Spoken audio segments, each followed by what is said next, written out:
Benar ya Pak? Belum. Aneh Pak. Jujur terus terang, memang menemukan orang jujur di negara ini susah.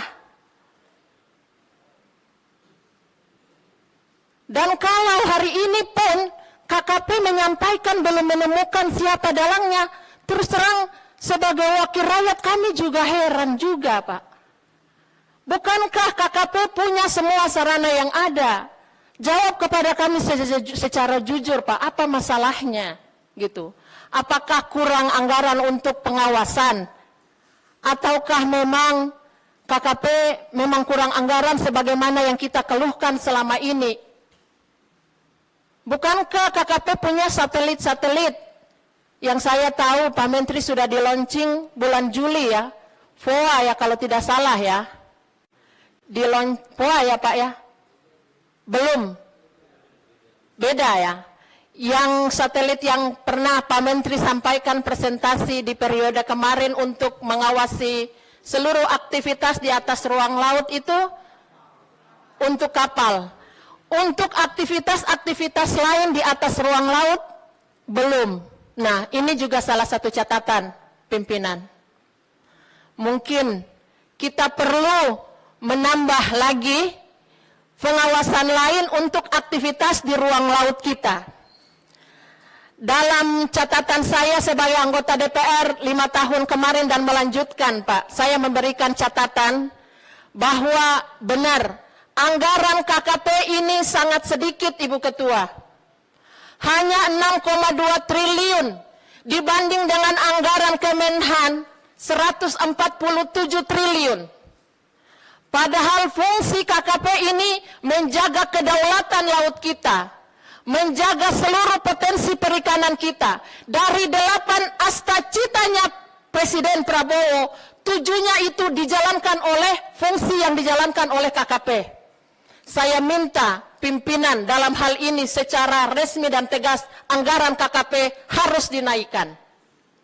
Tersenyum dulu lah Pak Menteri untuk hal ini, karena dari tadi kami lihat Pak Menteri itu kayak kusut begitu.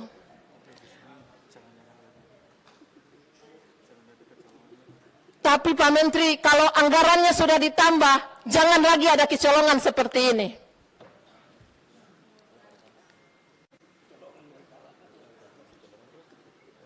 Yang anggarannya seperti ini saja sudah kecolongan ya. Kalau diturunkan, kita khawatir kayak tadi, ya kerampokan.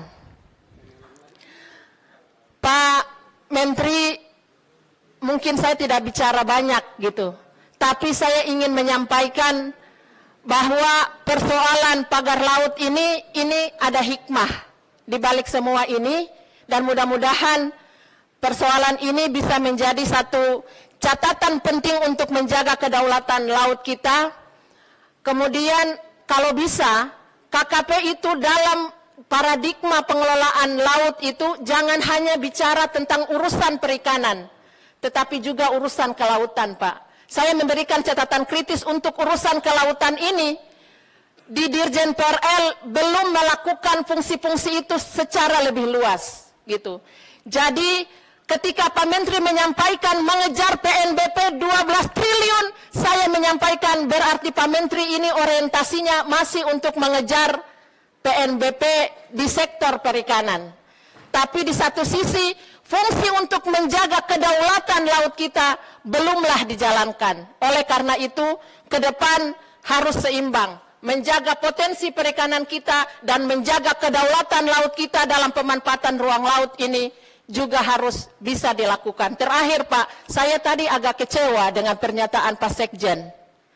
Hati-hati, Pak Sekjen menyampaikan bahwa kami hati-hati dalam mengawasi siapa mereka yang telah membangun pagar laut.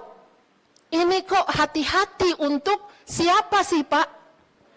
Bukankah dalam temuan saya Pak, saya pada saat reses kemarin ada keluhan pada nelayan kita Ibu Ketua, itu nelayan untuk bangun satu keramba saja, keramba di laut ya, keramba, mau keramba tancap atau keramba apung, itu sudah dikejar-kejar harus bayar PNBP. Nah ini sudah 30 kilometer dibangun, harus hati-hati. Waduh, kita ini kok pro oligarki banget gitu.